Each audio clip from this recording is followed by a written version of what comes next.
আজকে আমরা অ্যাডাটার 8 GB DDR3 1600 বাস স্পিডের একটা র্যাম রিভিউ করব। এটা হচ্ছে ফ্রন্ট পার্ট। এখানে দেখি, এখানে অ্যাডাটা ব্র্যান্ডিং করা আছে এবং যে চিপগুলো আছে চিপগুলোর উপরেও অ্যাডাটা লেখা আছে। এগুলো অ্যাডাটারই চিপ। এর আগে যে র্যামটা দেখিয়েছিলাম হাইনিক্সের, ওইটা যেমন দারাজ থেকে কিনেছি, এটাও দারাজ থেকে কিনেছি। এগুলোর প্রাইস 750, 700, 750 এর মধ্যেই আপ ডাউন করে। সো এটা 8 GB একটা স্টিক। এটা DDR3 1600 বাস স্পিড। এটারও হিট সিঙ্ক নাই আগেরটার মতো। এটা নিউ নাকি রিফার বেসড, এ ব্যাপারে আমার অ্যাকচুয়ালি আইডিয়া নাই, বাট আগেরটার তুলনায় এটার মানে visually it is better a bit. আর এটাও ডুয়াল র্যাঙ্ক সাপোর্টেড, কারণ এখানে আপনারা দেখতে পাচ্ছেন এটা PC3 অর্থাৎ DDR3। এখানে 1600 বাস স্পিডের কথা লেখা আছে। সো চলেন র্যামটা একটু টেস্ট করে দেখি। আপনারা দেখতে পাচ্ছেন এখানে দুইটা চ্যানেল আছে, র্যামের দুইটা স্লট। সো এখানে প্রথম যে স্লটটা, আমি সেই স্লটটাতে আমার এই 8 GB র্যামটা লাগাবো।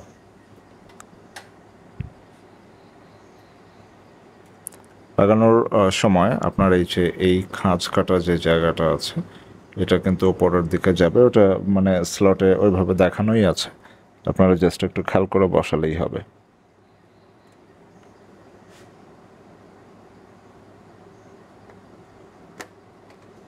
সুন্দর প্রেস করে লাগিয়ে দিলাম। তারপর ক্লিপগুলোকে একটু এঁটে দিলাম যদি ফাঁকা হয়ে থাকে আর কি। রাইট, এখন চলেন কম্পিউটার অন করে দেখি। ওকে, র্যামের অবস্থান এগুলো জানার জন্য আমরা প্রথমে উইন্ডোজের যে ডিফল্ট সিস্টেম আছে সেটার সাহায্য নেব। সেটা হচ্ছে আমরা কন্ট্রোল অল্টার ডিলিট চেপে টাস্ক ম্যানেজার অন করলাম। টাস্ক ম্যানেজারটাকে ম্যাক্সিমাইজ করলাম। এখন এখানে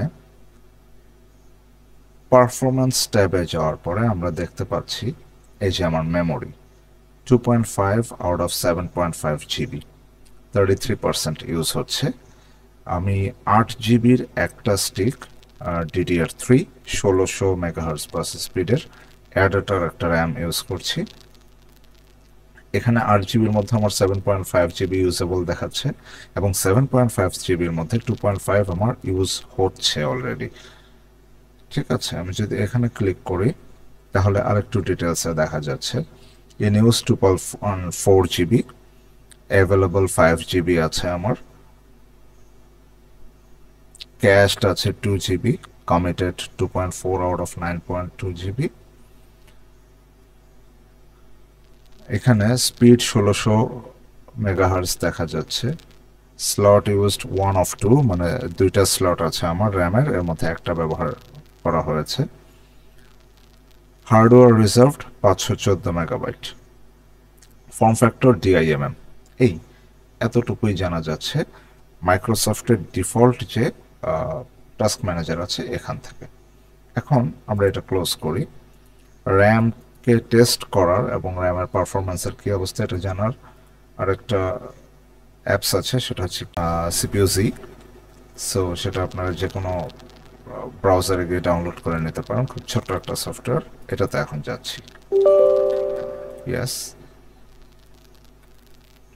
লোড হতে একটু সময় নিচ্ছে। এখন এখানে গিয়ে আমরা দেখতে পারবো যে অ্যাকচুয়াল অবস্থাটা কি। রাইট, এইখানে এই যে 3 নাম্বার ট্যাবে লেখা আছে memory DDR3, size 8 GB, channel single, মানে দুইটা চ্যানেলের মধ্যে একটা চ্যানেলে দেয়া আছে, এটা ইউজ করছি আমি। Uncore frequency 2008 megahertz. This is not the factor হচ্ছে ডিরাম ফ্রিকোয়েন্সি 803.4 মেগাহার্জ। ওয়েট, এটা তো 1600 মেগাহার্জের একটা র্যাম, তাহলে এখানে 803.4 বা 5 দেখাচ্ছে কেন? অ্যাকচুয়ালি এটা তো DDR means double data rate. So এখানে সিঙ্গেল ডাটা রেটটা দেখাচ্ছে, এটাকে ডাবল করলেই আমরা অ্যাকচুয়ালি 1600 পাই। আর ক্যাশ লেটেন্সিটা খুব ইম্পর্ট্যান্ট, এখানে আমার 11 ক্লকস হচ্ছে ক্যাশ লেটেন্সি দেখাচ্ছে। সো এই ছিল মোটামুটি এই র্যামের রিভিউ। এগুলো অ্যাকচুয়ালি খুব একটা খারাপ না, খুব হাই এন্ডের র্যাম না। DDR3 এর 1600 বাস স্পিডের হিটসিঙ্ক ছাড়া একটা র্যাম। অ্যাডাটা যে মানে সবচেয়ে প্রিমিয়াম কোয়ালিটির র্যাম বানায় তাও না, মিড ক্যাটাগরি আর কি। সো মানে কাজ চলে ভালোই, মানে একেবারে খারাপ না, ভালো একটা পারফরমেন্স আপনারা যথেষ্ট ভালো পাবেন আপনাদের কাজের হিসাবে। সো ভিডিও এ পর্যন্তই, ধন্যবাদ সবাইকে।